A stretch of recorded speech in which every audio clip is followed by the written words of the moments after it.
we will now steam into the news before it gets any more surreal. So we did speak about this a little bit last week. Bonza have cut 5 routes from their early network of, I think it is 27.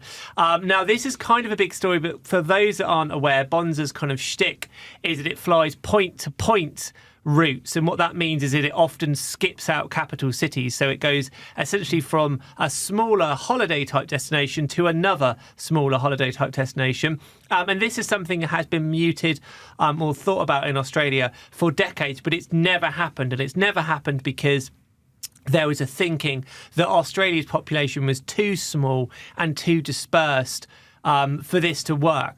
Bonza, who launched in January, were the first ones to have a good go at this. It feels like they've cut these routes from their network earlier than we would have thought. Jake, tell us a bit more. Does this mean the Bonza dream is dead or not? I don't think so, Adam. I think it's too early to proclaim the Bonza dream being one way or another. I think it's as Bonza has said. Look, these 5 routes: Sunshine Coast to Coffs Harbour, Sunshine Coast to Port Macquarie, Sunshine Coast to Tamworth, Cairns to Mackay, Toowoomba to Whitsunday Coast. These were routes where there was not sustainable demand.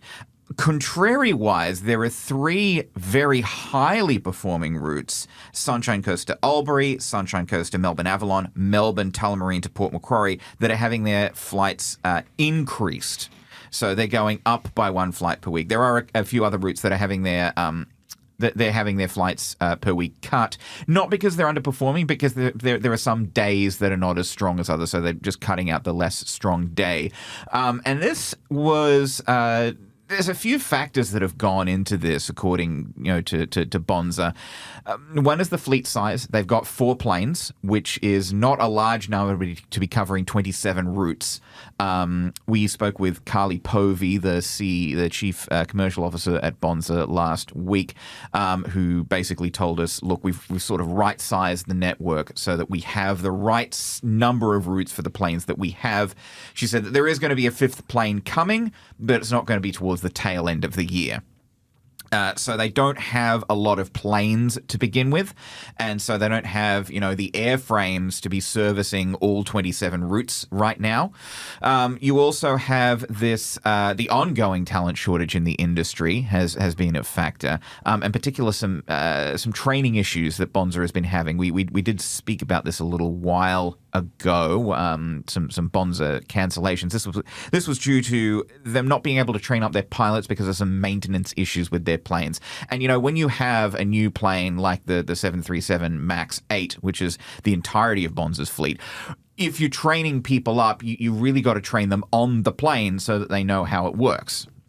One of the interesting things is when we spoke to Tim Jordan, the CEO, and I think this would have been 4 or 5 months ago now, he was very candid at their launch and saying we won't hesitate to drop underperforming routes. And he said actually this is something the industry should be doing more often, because he's like, we have the potential to make those kind of snap decisions. Nonetheless, it feels like this has come a bit sooner than we would have thought. Obviously, they used and they've been very great in their communications, I should say. They've been yes, extremely candid. There's been no. I spoke to Carly Povey, as I said, and she was very sort of forthcoming, and even in their open letter to the customers, it was very sort of straightforward and forthcoming. Like, we have not been performing as well as we liked in these circumstances. We've had a lot of good feedback. Don't get us wrong, said Bonza, but there are some areas that we can improve. We think that these will help us make improvements. There wasn't a lot of spin. It was just, here's the facts.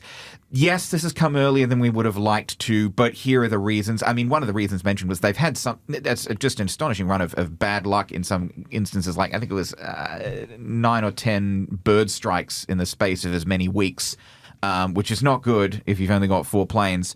But they've admitted, look, this is sooner than we would have liked. Particularly, they say it was a tough call to drop Coffs Harbour from the network completely. But, Coffs Harbour has come back and said, look, we understand the door is open, and Bonza has said the door is open for us to return to Coffs Harbour in the future. That was, by the way, the route Sunshine Coast to Coffs Harbour that John Sharp from Rex had a go at, saying nobody's going to want to go from between the Sunshine Coast and Coffs Harbour, somewhat presciently, as it turns out. But you have to admit in this whole situation, there's been a lot of, palaver and things that, hoo-ha, as you would put it, Adam. There's been a lot of hoo-ha. Kerfuffle. Yes. About, Bonza, this never would have worked. Bonza should have known that. And you sort of have to say, you don't know that it's not going to work until you give it a go. Exactly. So the whole kind of Bonza mentality, and I'm going to use another, I think this is a British word, the clever clogs have said in the past, the clever clogs at the big airlines will quite literally have teams of people that crunch for numbers and whose job will be to work out what routes they should fly and what they shouldn't and what the frequency should be.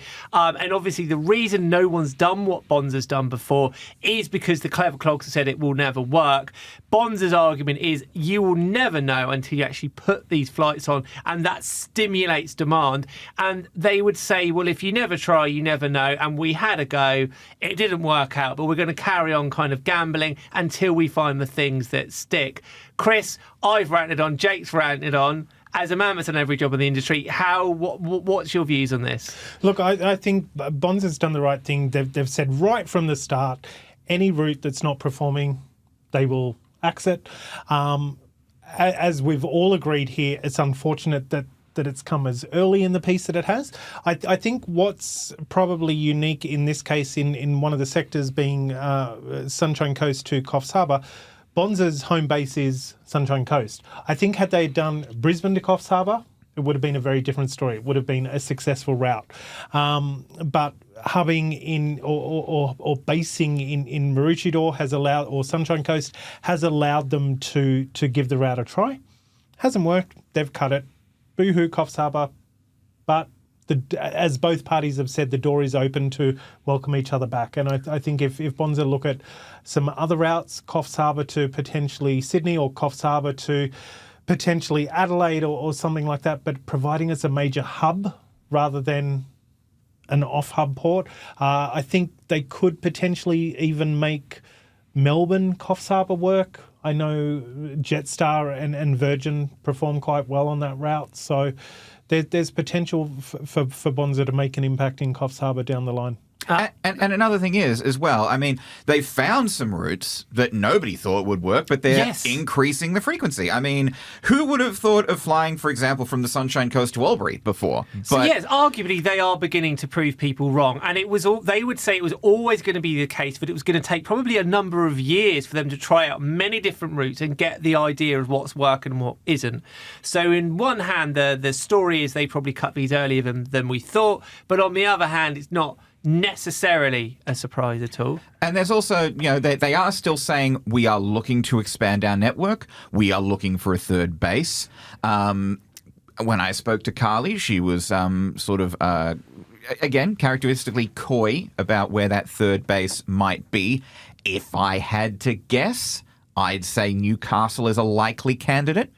This is just a guess on my part, but Newcastle has as well put its hand up and said, yes, we'd like to be a third base for Bonza. And I think Newcastle does have the advantage of being quite close to Sydney.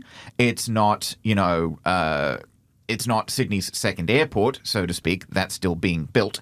But I think Newcastle is close enough to Sydney. They already serve Newcastle, and it would be a good foothold for Bonza in New South Wales, which is, after all, the most populous state. Well, the other thing to consider there too, Jake, is that Newcastle Airport is an international airport. It's undergoing major upgrades to the international terminal and facilities. And if Bonza were looking to base themselves in Newcastle, keep in mind, listeners, this is pure speculation from us here, that Newcastle, we are not privy to... Do not book your holiday. We are not privy to any information. Bonza has not released to us where a third base is likely to be. But it would make perfect sense, Jake, if it was. They could even look at... The max has range to fly from Newcastle to the Pacific Islands. So, they could look at opening up international operations if that is something Bonza would consider. It would make perfect sense. Well, before we wrap this up, and just to go on something that Jake said earlier, one of the things I truly despise is a journalist is kind of PR shenanigans and stuff. Bonza handled this very well. Not only did they kind of give us a heads up before they made the announcement, but they gave us access to interview Carly, and everything was quite straight down the line. It is a perfect storm of things that have kind of slightly gone against them. But I think overall, this is certainly not the end for Bonza. But talking of Bonza's future and where else they can fly, we're going to talk about that in a minute, and then we're just going to pop for a quick break. We'll be back in a sec.